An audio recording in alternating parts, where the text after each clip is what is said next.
სხვა ახალი ამბები პრეზიდენტის სასახლეში ცენტრალური საარჩევნო კომისიის თავმჯდომარის კანდიდატურების განხილვა დაიწყო. არასამთავრობოები დღეს პრეზიდენტის ადმინისტრაციის უფროსის მოადგილეს ხვდებიან. ისინი ლევან თარხნიშვილის შემცვლელად ეკა სირაძისა და კახა სოფრომაძის კანდიდატურებს წარადგენენ.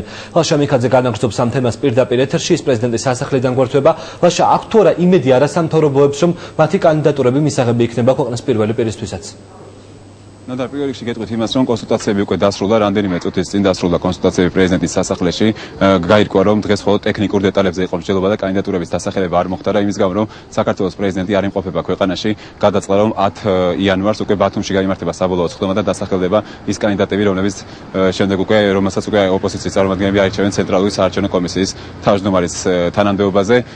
თუმცა უკვე ცნობილია რამდენიმე კანდიდატის ვინაობა, ერთ-ერთი მათგანი არის ეკა სირაძე, სამართლიანი არჩევნების თავმჯდომარე, ის 13 არასამთავრობო ორგანიზაციამ წარადგინა ამ თანამდებობაზე და ასევე რამდენიმე არასამთავრობო აპირებს საკუთარი კანდიდატის დასახელებას, თუმცა ისინი ჯერჯერობით მათ ვინაობას არ ამხელენ.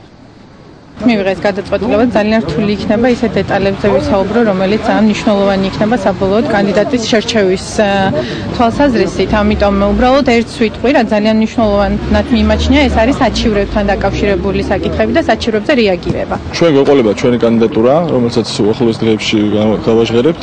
ეს ადამიანი იქნება პროფესიონალი, სერიოზული ადამიანი, გამოცდილი, რომელსაც ვფიქრობთ, რომ მისაღები იქნება პრეზიდენტისთვის და პოლიტიკური პარტიებისთვისაც.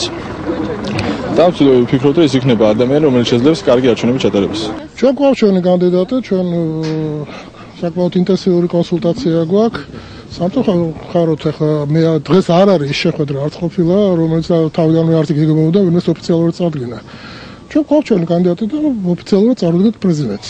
ეს კანდიდატი ძალიან გამოცდილია, არავის ეჭვი არ ეპარება მის ცოდნასა და პროფესიონალობაში და პრინციპულობაში. პრეზიდენტის სასახლეში კონსულტაციებზე არასამთავრობო ორგანიზაციებთან ერთად ესწრებოდნენ ამ კონსულტაციებს დამოუკიდებელი ექსპერტებით, მათ არ ყავთ საკუთარი კანდიდატები, თუმცა ამბობენ, რომ შეისწავლიან ყველა კანდიდატის ბიოგრაფიას და ამის შემდეგ დაასახელებენ საკუთარ ფავორიტებს. თავარი რაც მოეთხოვება CSKOS თავმჯდომარეს, ეს არის კომპეტენტურობა პირველ რიგში. ალბათ უნდა იყოს მიუკერძოებელი, არ უნდა იყოს პოლიტიკურად ანგაჟირებული და აუცილებლად უნდა იცოდეს კარგად კანონმდებლობა და მოწოდებული იყოს, რომ მაქსიმალურად დაიცვას კანონი. რაკი ჩვენთან არსებობს უდობლობა ამ ინსტიტუტის მიმართ, ძალიან მნიშვნელოვანია, რომ მათ შორის CSKOS თავმჯდომარის კანდიდატურის განხილვა იყოს საშუალო უფრო გამჭვირვალე, ღია და რაც შეიძლება მეტმა ადამიანმა მიიღოს მონაწილეობა. ეს არ არის გარანტია იმისა, რომ მე იმ თავმჯდომარეს ენდობიან, მაგრამ ყოველ შემთხვევაში ეს არის პოზიტიური ნაბიჯი. პროცედურის თანახმად წარმოდგენილი კანდიდატებიდან პრეზიდენტი არჩევს 3, ამის შემდეგ უკვე ოპოზიცია არჩევს თუ ვინ იქნება ცენტრალური საარჩევნო კომისიის თავმჯდომარე. ეს ყველაფერი კი 11 იანვრამდე უნდა მოხდეს.